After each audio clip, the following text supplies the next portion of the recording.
me han encargado que dé esta conferencia sobre una cuestión que constantemente nos están preguntando las personas que vienen por primera vez a esta casa, que es el tema de las obsesiones. ¿Puede un espíritu con mejor o peor intención, normalmente con peor intención, influirnos hasta el punto de caer en obsesiones, preocupaciones, en situaciones negativas? Bueno, vamos a verlo. Es un tema polémico porque desde el cine, la literatura, tantos podcasts, en la radio, el tema de las posesiones está desarrollado de una forma un poco complicada. Y ello unido al dramatismo que Hollywood da a algunas películas, pues hace que se vea con cierta preocupación, con cierta, bueno, de una forma que no está nada claro. Entonces todo esto lo complica y voy a intentar, pues a la medida de lo posible, dar el punto de vista desde el espiritismo a este tema de posesiones y obsesión. Entonces, bueno, pues ya sin más dilación, pues vamos a empezar. Los investigadores modernos de la historia de las religiones nos hablan que la posesión junto a la canalización es una de las dos formas de manifestación espiritual. En este sentido, distinguen dos tipos de posesión. Una involuntaria, que es cuando una persona es poseída o subyugada contra su voluntad, y una segunda, que sería la voluntaria, cuando es practicada intencionadamente y sus adeptos son incorporados o poseídos, como ocurre en los cultos de posesión, que entre otros engloban religiones como la Umbanda, la Santería o el Candomblé.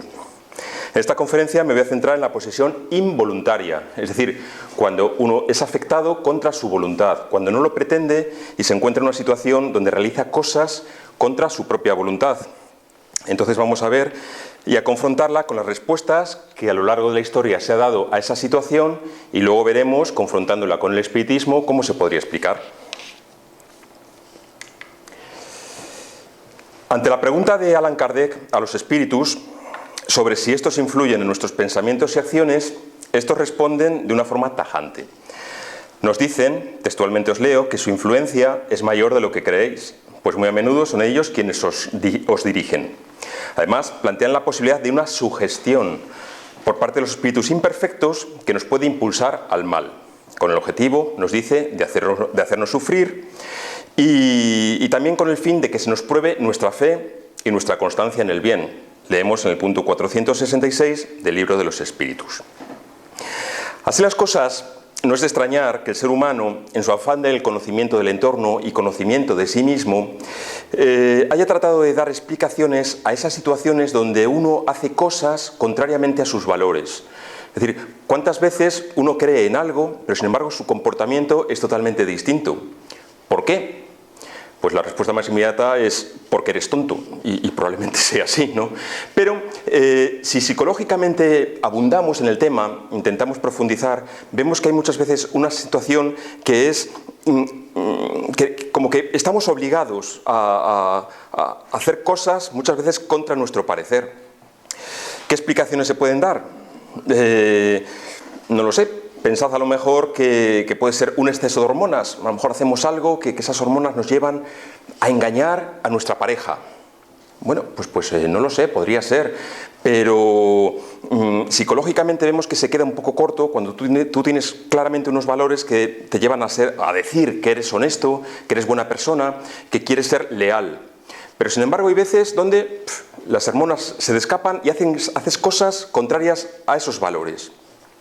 Pues bueno, conocidas son aquellas palabras de Pablo de Tarso, recogidas en la epístola a los romanos, que decía textualmente: porque no logro entender lo que hago, pues lo que quiero no lo hago, y en cambio lo que detesto lo hago.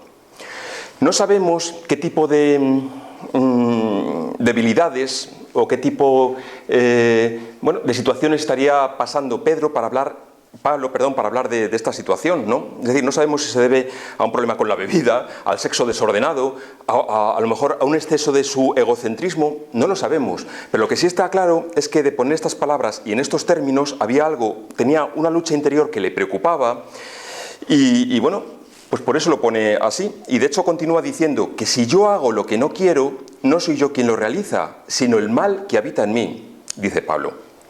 Hasta el punto de finalizar este párrafo con un grito casi de desesperación, que dice: infeliz de mí, ¿quién me librará de este cuerpo de muerte? Son palabras recogidas en la epístola a los Romanos de Pablo de Tarso.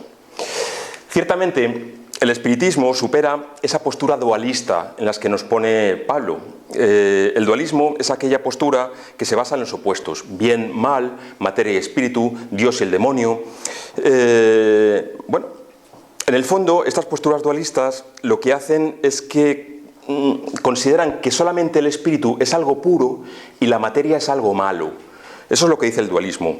A lo largo de la historia se pueden ver muchos ejemplos de escuelas basadas en el dualismo, pues como por ejemplo el maniqueísmo, el neoplatonismo, el cristianismo gnóstico de los principios de los primeros siglos, los cátaros en la Francia medieval, más recientemente quizá algunos movimientos sufíes, etc. Fijaos que los cátaros incluso hablaban de sí mismos como los hombres perfectos, porque consideraban que si buscaban una espiritualidad por encima de todo, negando a cualquier necesidad material que tuviesen, se encontrarían como más perfectos. Entonces es eso, es una negación de la materia, o al menos de considerar que la materia puede ser buena. La materia para ellos es algo que está corrompido y que puede corromper. Desde luego, no es esta la lección que nos dan los espíritus, quienes en todo caso nos dicen que la materia en sí no es mala. Lo que sería malo sería un apego excesivo a la materia. Nos animan a considerar la materia como un medio de progreso, nunca como un fin, pero no que lo material en sí sea malo. Entonces, sí es cierto que ante esta postura dualista se nos plantea una tercera vía, simbolizado en la triqueta, que es este símbolo que inicialmente parece ser, bueno, está presente en muchas culturas. Inicialmente parece que lo utilizó Hermes Trismegisto y con todo el movimiento hermético pues se expandió, ¿no? Diciendo que, bueno, entre dos opuestos siempre hay una tercera vía que normalmente es la que da soluciones a aquellas situaciones donde parece que no existen. Es decir, entre el blanco y el negro pues tendremos una infinidad de tonos de grises donde probablemente encontremos una salida a ese problema que nos pueda afectar. Os digo que este símbolo está presente en tantas culturas, celtas, por supuesto todo el hermetismo, etc. De Hermes Trismegisto, muchos siglos después, sería tomada la idea por Leibniz, el filósofo, que dijo que frente a una tesis y a una antítesis siempre hay una síntesis que permite avanzar. Es el origen del método científico. En el espiritismo, pues también tenemos nuestra terna. Decimos que el espiritismo tiene una base que es ciencia, es filosofía y es moral.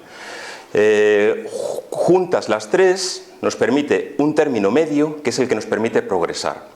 El espiritismo pues es filosofía, en tanto en cuanto pues, nos cuestionamos sobre las grandes preguntas del hombre, de toda la vida: quiénes somos, a dónde vamos, de dónde venimos, qué hay después de la muerte.